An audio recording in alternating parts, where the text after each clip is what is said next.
it didn't happen like all at once. It happened one by one. So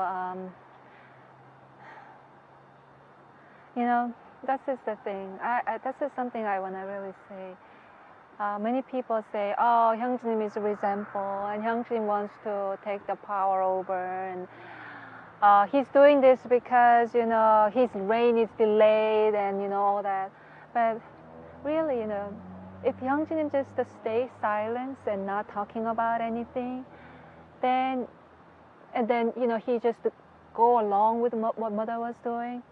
He did not have to go through all this ordeal and crying out for breaking the silence and getting all the backlash and you know getting all the criticism and all the curse from people that you are not a failure son because of you, whatever it is. And the second one that I really want to say is the one who most got scarred by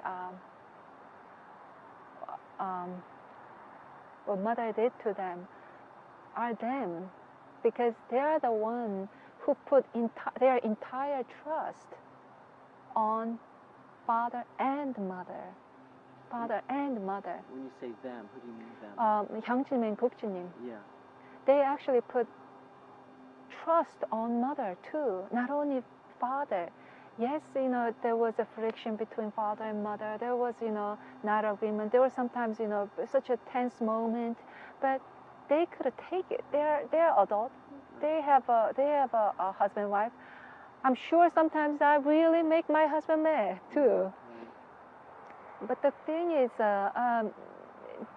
they still put their trust on mother that mother will make a good decision.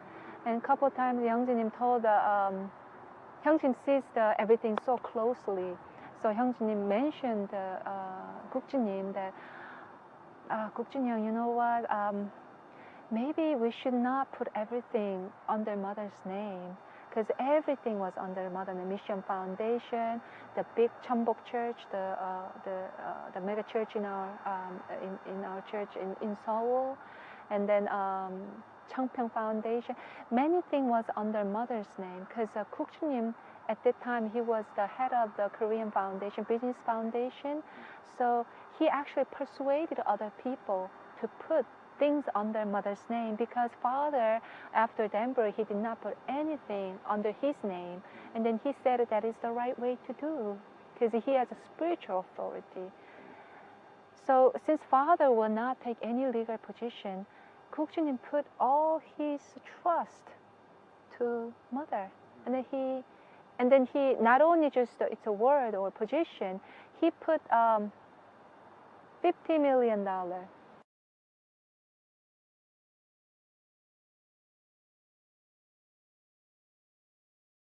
under her control. So she put that money in Mission Foundation. So he put all, so that, you know, mother doesn't have to beg around the leaders when father is not there. So Guk Jin Nim, you know, really prepared her way so that she can be a victorious true mother from inside and outside. He was really preparing for that. So when Hyung Jin Nim said that, Hyung Jin Nim said, you know, when he came out as Harlot of Babylon, when he did the sermon about Harlot of Babylon, and it says there's a mystery, you know, mystery was her name or something, like she had a mystery on her forehead. And to Guk Jin Nim and Hyung Jin Nim, it was a mystery. Mother was totally a mystery that she would do something like this. And it didn't register them until she really, until father really was hospitalized, and then she wanted to pull the plug. Until that moment, it did not register them. They were fully there for mother. They, Hyung Jin Nim, you know, Guk Jin Nim made an external foundation like that. Hyung Jin Nim was preparing for mother's glorious reign too, because, you know, because mother is true mother, and then they don't want to, they really want to support her to become a victorious true father and victorious true mother. And then Hyung Jin Nim made a card about true mother and true father and true mother. You know, in Korea, I have to say, people didn't respect true mother so much. It's almost like a cultural thing that it's not. They often criticize mother about, you know, she didn't graduate high school, and, you know, she just raised in the greenhouse and she knows nothing, and she just received the respect and love. And there's like a list of criticism, and you don't know how many clothes she has, you know, how wealthy she is.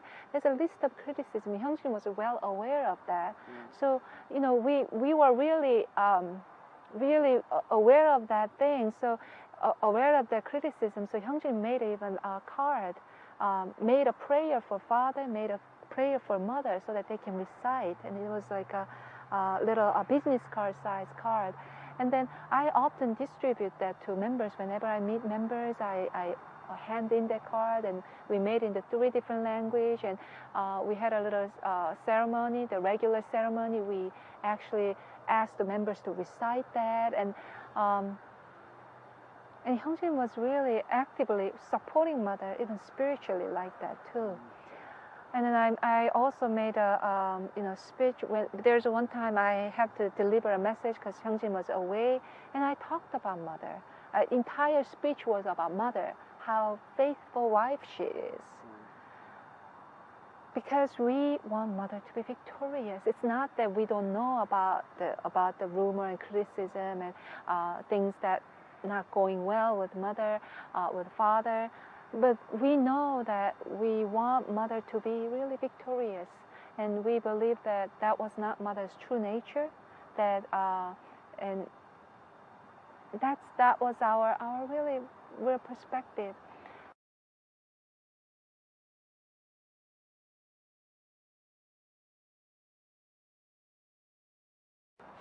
In the hospital, when father was hospitalized, and mother wants to pull the plug. And at the time, Hyung Jin was world president, so he was sending a daily memo that please pray for father and like this, but mother wanted to pull the plug. The life support. Life support. Yeah. And some people say, you know, if my father and mother is in that situation, you know, it's sometimes a humane thing to pull the plug. And some people actually say that. But we are not talking about just regular father here. We are talking about Messiah. We are talking about a father that father is conscious. He's not. Although he had all this life support, he was conscious. He was lucid. So Hyung Jin Nim and Guk Jin Nim's opinion was, we have to let father naturally pass away. We can't do this. And mother and Hyun Kim was very strong about this, and Hyun Kim was starting to mention about, you know, Hyo Jin Nim and Hyung Jin Nim is here, and Young Jin Nim is here. They want to receive father in spirit world and all that. And then literally, you know, that's why.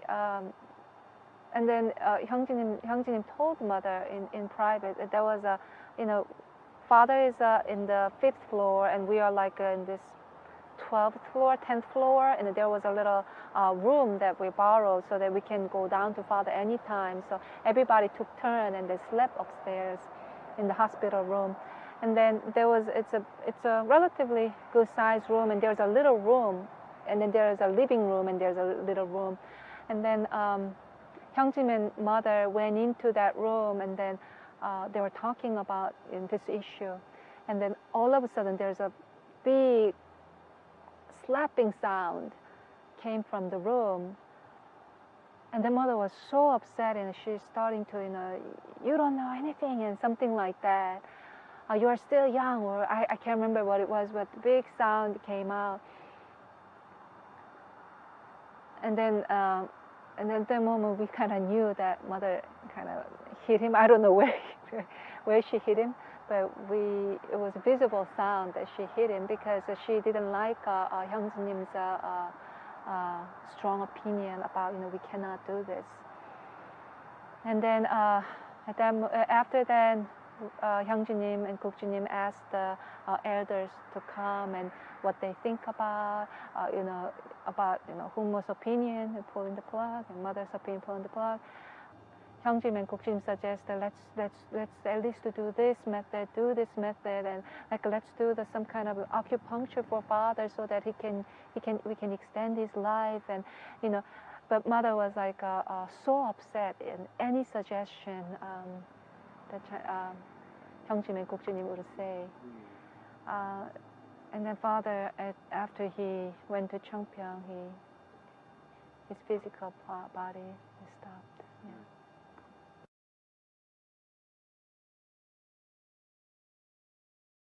In Korea, there's a ceremony that before they bury the body, they wipe the body with a cloth, and then that's called yum in Korea.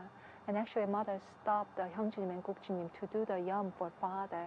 And you guys don't know Korean tradition, so I want other people to do it. But usually that's done by sons, a family member. But mother was she was not happy even letting them have that opportunity. And she was upset throughout the whole entire Seonghwa ceremony period. It was 12 days, 13 days. It was a long period of Seonghwa ceremony, so that they can receive everybody can say farewell, father, on earthly realm. We know that father is in spirit and he's always with us. The Christ never dies. We know that. But in earthly realm, we just mourn that we can't see father physically. We can't see his smile, his voice physically. So during that whole period, there's many friction, many unspoken words were there.